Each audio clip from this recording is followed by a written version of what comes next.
Yun, so good day mga kalapatids, no? Nagtimpla nga tayo ng juice, oregano, honey, tapos syempre hindi mawawala ang El Toro Probiotics mga kalapatids.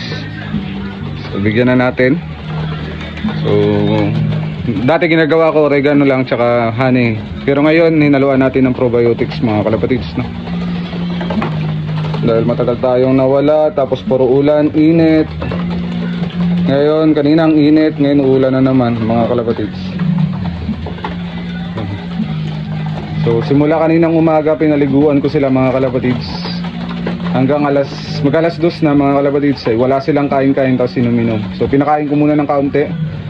Then pinaliply, then pinakain ng konti. Tapos yan. Kaya siguradong iinom sila mga kalapatids, no? Yung iba, naninibago na yung bago pa yan.